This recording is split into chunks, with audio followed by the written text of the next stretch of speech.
et Yaakov et Moshe, et souhaita s'approcher d'eux. C'est pourquoi, lorsque le puits les vit, l'eau se leva devant eux, comme une femme heureuse avec son mari. 91. Vous vous demandez peut-être pourquoi, lorsqu'Éliaou s'est enfui, il n'a pas rencontré le puits. Il répond, Éliaou est sous le puits, étant le chariot de la Nukva appelé puits, et Non au-dessus du puits, comme l'étaient Moshe et Yaakov. Par conséquent, Éliaou était un messager effectuant les courses de la Nukva, tandis qu'Yaakov et Moshe étaient au-dessus du puits, étant un chariot de Zahir en pine. C'est pourquoi le puits s'est réjoui de les voir et l'eau s'est levée pour les accueillir. C'est le secret de l'ascension des eaux femelles vers les hommes mâles, comme une femme se réjouit de voir et d'accueillir son mari.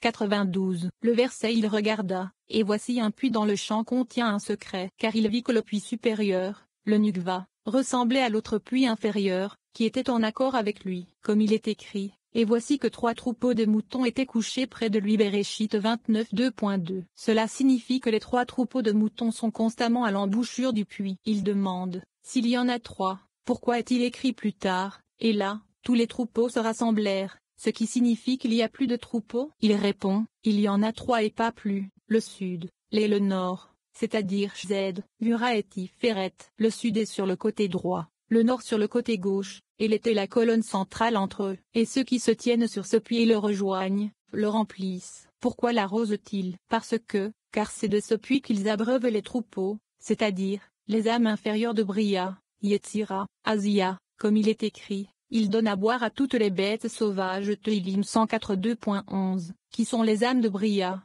Yetzira, Azia. De cette façon, il explique le verset, et tous les troupeaux étaient rassemblés, ce qui signifie toutes les âmes de Bria, Yetzira, Azia. Mais seulement 3 arrosent le puits, les 3 colonnes Zed, Gura, et Tiferet. 93. Le verset est là, tous les troupeaux étaient rassemblés et similaire au verset tous les fleuves se jettent dans la mer. Kohelé 2.7. Comme les fleuves sont des âmes, les troupeaux le sont aussi. Ils roulèrent la pierre de la bouche du puits, signifie qu'ils enlèvent du puits la vigueur du jugement sévère, qui était figée et gelée comme une pierre, empêchant ainsi l'eau de sortir. Et lorsque ces rivières se jettent dans la mer, la Nukva, le sud, qui est le droit, Zed, est renforcé, et le nord, Gura, ne peut pas geler l'eau. Ainsi, l'eau de la rivière reste abondante et ne se fige pas comme dans une rivière de peu d'eau. 94. Par conséquent, lorsque ces rivières coulent, le sud, qui est la colonne droite, est renforcé, et l'eau dégèle pour qu'elle puisse couler et abreuver les troupeaux, les âmes, comme nous l'avons déjà dit, il donne à boire à toutes les bêtes sauvages, qui sont les âmes.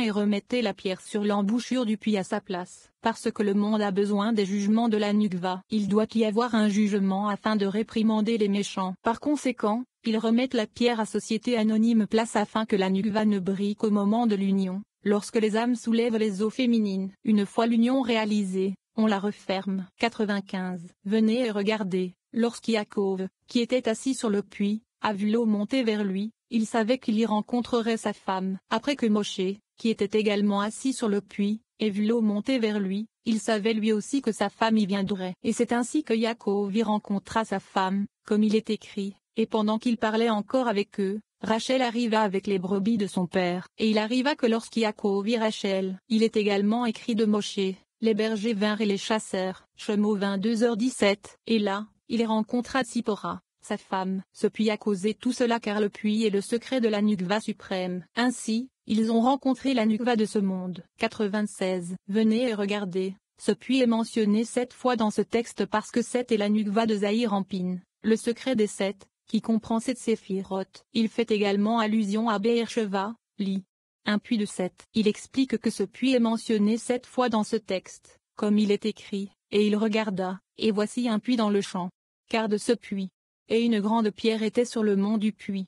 Et ils roulèrent la pierre de la bouche du puits, et remirent la pierre sur la bouche du puits, et jusqu'à ce qu'ils roulent la pierre de la bouche du puits, et roulèrent la pierre de la bouche du puits. Il y a 7 mentions. Il est certain qu'il en est ainsi, car il y a 7 mentions. 97. Dans le texte sur Moshe, le puits n'est mentionné qu'une seule fois, comme il est écrit. Il habita dans le pays de Midian, et il s'assit sur un puits. Shemo 2h15. Cela s'explique par le fait que Moshe a renoncé à sa maison en bas. Yaakov, cependant, n'a pas du tout renoncé à sa maison d'en bas. Par conséquent, un puits n'est mentionné qu'une seule fois à propos de Moshe, comme il est écrit, ma colombe, mon impureté n'est qu'une seule, elle est l'unique de sa mère. Shor Hashorim 6 2.9. Par conséquent, Moshe est le propriétaire de la maison, car sa racine est au-dessus de la Nukva inférieure appelée maison et il s'est élevé au-dessus d'elle. C'est pourquoi il est écrit de Moshe, il s'assit sur un puits, c'est-à-dire au-dessus du puits. Pour Yaakov, il est écrit, il regarda, et voici un puits dans le champ, et non il s'assit sur un puits. Citerai Torah, secret de la Torah. 98. Dans le verset il regarda, et voici un puits dans le champ, et voici qu'il y avait 3 troupeaux de moutons couchés près de lui. Bereshit 29 2.2. Le puits est un grade appelé le maître de toute la terre. Il explique, le champ signifie le champ des pommiers sacrés, ainsi que la nukva du cœur dessous. Les 3 troupeaux de moutons sont les 3 grades sacrés suprêmes qui sont fixés sur ce puits. Ce sont les Netza, Od et Elzod du monde, et ceux-ci tirent de l'eau, à savoir, Planti, d'en haut, Zahir Ampin, et remplissent le puits. 99. C'est parce que cette source, le fondement, Elzod, du monde, habite à l'intérieur de ce puits, produisant des fruits et coulant éternellement. Et le puits est rempli par elle, ce qui signifie que Elzod verse dans le puits, la nukva, 2 sortes de plénitude dans le but, produire des âmes, qui sont des fruits, et 2. Soutenir les êtres inférieurs. Parce que le puits est rempli de plonie, assurément, de ce puits on abreuvait les troupeaux, qui sont la multitude des âmes et des armées saintes qui boivent à ce puits, chacune selon son mérite. 100. Et une grande pierre était sur l'embouchure du puits. Fait allusion à une pierre sur laquelle les gens trébuchent dans le monde, une pierre d'achoppement est un rocher d'offense. Yeshaïa 8h14. L'autre côté est toujours présent à l'embouchure du puits, c'est-à-dire, par son commandement, de demander justice au monde entier, afin qu'aucune subsistance et aucune bonté ne descendent sur le monde. Cela se produit lorsque la nukva reçoit de la gauche, mais pas de la droite, et qu'elle punit ensuite et demande justice. 101. À propos du verset « Et tous les troupeaux furent rassemblés », il demande, pourquoi n'est-il pas écrit « Et tous les troupeaux furent rassemblés » au lieu de tous les troupeaux? Que signifie tous? Tous ces troupeaux sont les troupes saintes d'en haut, les anges, et les troupes saintes d'en bas, les justes. Par des chants et des louanges en haut et par des prières et des requêtes en bas, ils ont immédiatement roulé la pierre de la bouche du puits. Ils la roulent et l'éloignent de la sainteté, le puits est alors séparé du jugement, appelé pierre. Puis ils abreuvèrent les brebis, les anges célestes reçus en haut, et Israël en bas. 102. Ensuite, les mots « et remettre la pierre en place » signifient que, conformément à l'ordre du puits, ils remettent la pierre à sa place afin qu'elle soit prête à exiger le jugement du monde, à agir selon le jugement. Et il devrait en être ainsi, car le monde a besoin du jugement pour survivre, pour s'assurer que tout sera fait selon la vérité et la droiture. 103. Après que Yaakov soit perfectionné, lorsqu'il a trouvé son épouse, Rachel, il n'a plus eu besoin de cette pierre. Il est alors écrit, et roula la pierre de la bouche du puits. Il demande, pourquoi est-il écrit, et, il, roula, et ils roulèrent, au lieu de il enleva, et ils enlevèrent, parce qu'ils roulèrent et le roulement de Satan, car il roule tout sur lui et l'ébranle pour qu'il ne puisse pas accuser.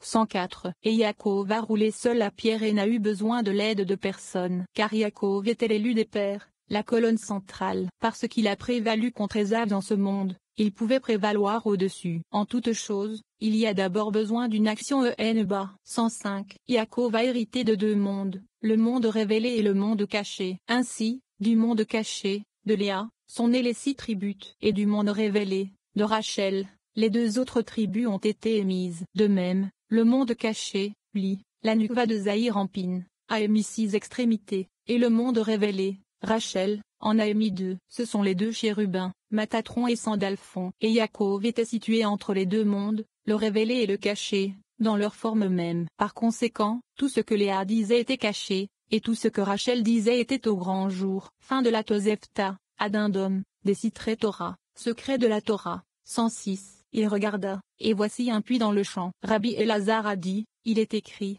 écoutez-moi, vous qui suivez la justice. Yeshaïa 51, c'est-à-dire que ceux qui suivent la nukva, qui est appelée justice, pour la modifier, ceux qui revendiquent le secret de la foi et ainsi le jugement de corriger la nukva, qui est le secret de la colonne gauche, ceux qui s'attachent au lien de la foi, le secret du lien de la colonne droite, et ceux qui connaissent les voies du roi surnaturel, le secret de la colonne centrale. L'Adindom invite par la présente ceux qui ont atteint les 3 colonnes, qui suivent la nukva, à l'amender, à écouter ses paroles.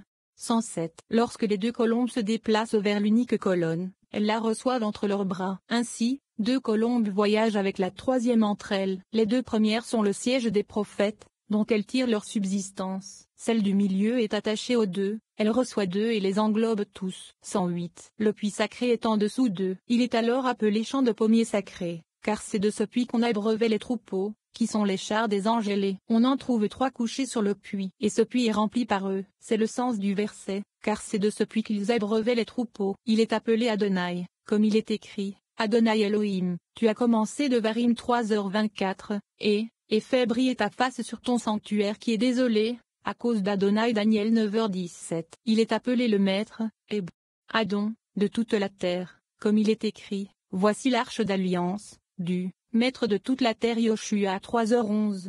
15. Et Yaakov sortit de Beersheva. Deuxième partie. Rabbi Abba explique le verset en citant un autre. Heureux ceux qui maintiennent la justice et pratiquent la droiture en tout temps. Ceux qui étudient la Torah et suivent les voies de Dieu sont libérés de la ruine, c'est-à-dire, le pouvoir de la mort. Les injustes, en revanche, sont abandonnés par la Shokina et deviennent vulnérables au mauvais penchant, à la tentation de faire du mal. Cette tentation est une force puissante dans le monde. Un verset explique l'autre. Rabbi Elazar répond à Rabbi Abba, le sens que le départ de Yaakov de la terre d'Israël symbolise le départ d'un mode de vie saint. La pertinence de ce passage. Le départ de Yaakov de la terre d'Israël est une métaphore du départ d'un homme d'une existence pure et positive. Tout au long de notre vie, nous sommes attirés par le monde matériel où les réalisations éphémères sont basées sur des pulsions et des ambitions égocentriques. Les réalisations spirituelles, qui sont éternelles, sont le fruit d'une lutte pour rester sur la voie du développement spirituel. Ici, nous éveillons la présence divine de la Shekhinah, qui nous protège des séductions du monde extérieur et des impulsions impérieuses allumées par notre mauvais penchant.